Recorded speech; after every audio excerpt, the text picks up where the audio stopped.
So when I returned to WVLD, I changed my name on air from Don Stevens to Bill Elder. That's King Harvest with WVLD at 412 with Don Stevens. WVLD with Bill Elder and Wet Willie. Many people have never been to a radio station, so going to WVLD was indeed a revelation. Now, in most stations, your control room is way away from the public. It would be like in the back corner, you know, where you keep the animals. But WVLD was a showplace. It was designed to be a showplace. You walked in the front office, you open the door to the station, and then over to your right is the receptionist, and right across the way, there was a huge plate glass window, ceiling to floor, and you saw the entire control room. Everything the disc jockey did was available for you to see right then and there. So when you're operating, you're always aware that there's somebody on the other side of the window, and you have to concentrate on what you're doing, but you're well aware that they're there. And then when you're off the air, you can wave and say hello. We didn't have an intercom, so you couldn't actually speak to them, but it was really kind of a great public relations thing. I'll never forget when a scout troop came to the radio station. They were there to earn a merit badge, I guess. You know, go visit a radio station.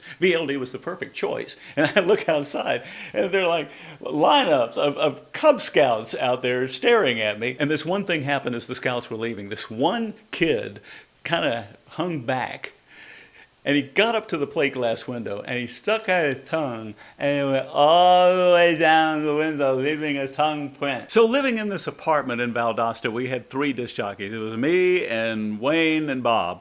It was Bob's apartment, and he was kind enough to let me move in. So we were out for dinner one night. It's Bob Harrison, Wayne Hagan, and me, and we had a hamburger. Sadly, the meat was not good in those hamburgers, and a lot of people got sick, and all 3 of us got sick. Do you have any idea how difficult it is to have 2 toilets in a house and 3 people sick? We were out for at least 2 days.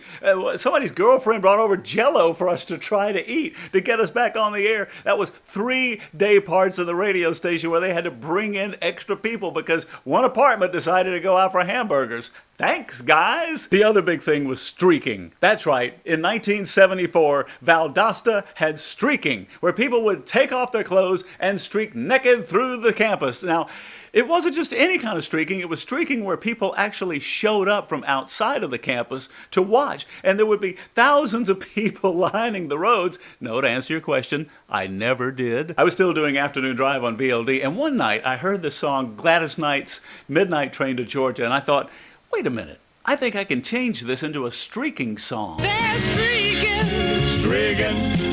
out from Quitman to Hey Hi Run. Streaking from Quitman to Hey Hi Run. Don't go. When streaking you will find. Streaking you will find. Oh, you see the entire. You will see entire behind. Oh, yes, you will. That's no time to get behind. My only fake hit record on radio, Ron Radio Robbins, every night did his top 10 list, and I hit #1 for at least 3 weeks in a row. No money changed hands. And we'll close with a surprising young high school talent buried in the woodwork. His name is Bill Elder at WVLD, Valdosta, Georgia. Did I add anything to the station? I'm not really sure. But at least I was there. I was there on time. I was ready to go. I got featured in Programmer's Digest. Obviously, the cream of the crop. That's King Harvest with WVLD at 412 with Don Stevens.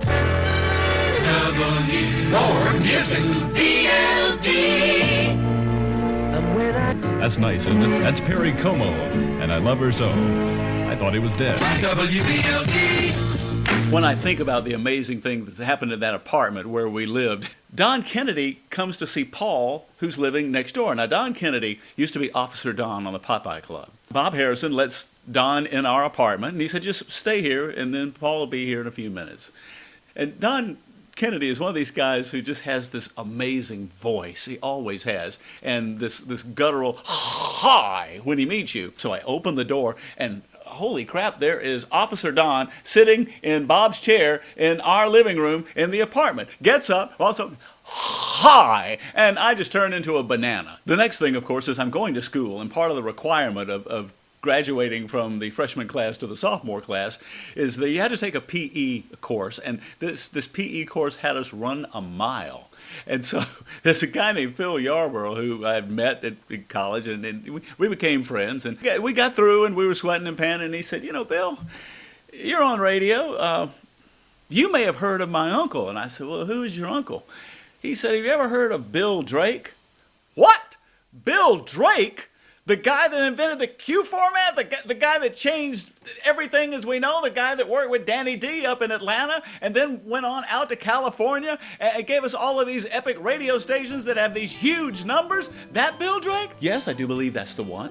Next time, back to Macon and my first full-time radio job.